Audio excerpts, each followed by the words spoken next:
Here's what a body looks like that's heading towards diabetes. I'm going to show you the signs, why it happens, and what you can do about it right after this video. These 90 seconds could probably save a lot of people's lives. So if your body looks like this, chances are you're heading towards diabetes. You may be noticing these cracks on the back of your neck. Another sign is skin tags and this pigmentation.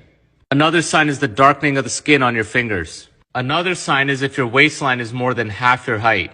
Swelling of the feet because your body's retaining water, and high blood pressure.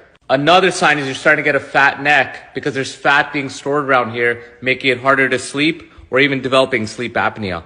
And flabby arms and that on the back of your neck is also a sign of insulin resistance. And if you touch your stomach fat and it's hard and dense, you're insulin resistant because the body's stuck in storage mode. And the crazy thing is you go to the doctor and they'll never tell you this. They'll give you a pill for each of those symptoms. And then they'll tell you about diabetes once it's too late. But these are all signs and you can do something today. But let's understand why it's happening. In the whole pool of blood that's in your body, this is the amount of sugar that should be in there. 1 teaspoon. And if your body goes from this to this, you're diabetic.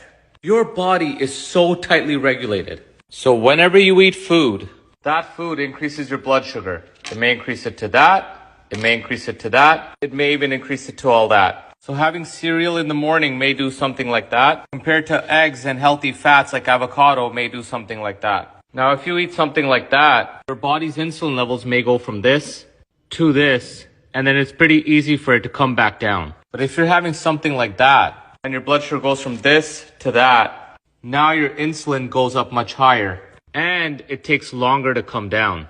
Now you feel hungry, you feel tired, so you eat more. But your sugar went from this to this, but your insulin is still high. And then you eat again, and your sugar goes up again. And your insulin stays high all the time. And now that becomes your new normal. And that high insulin level is called hyperinsulinemia. And that's happening because the body's becoming resistant to the insulin. Think about it. If you run 1 kilometer every day, eventually you need to run 2 and 3. If you drink a bottle of beer every night, eventually you need 2 or 3 to get the same effect. The same thing with insulin. And this new normal leads to sickness. Not only do you start experiencing those symptoms I showed you, you start looking older. That used to be me 8 years ago with the man boobs and the belly fat that was more than half my height. I had the fat neck and the pigmentation. And you also start feeling cravings for sugar, intense hunger, difficulty concentrating, lack of focus or motivation, fatigue. Now there's one simple way to control this. This right here is the key. Look at the difference. Damn, I only got 8 seconds left. Comment part 2 and I'll make part 2 on this.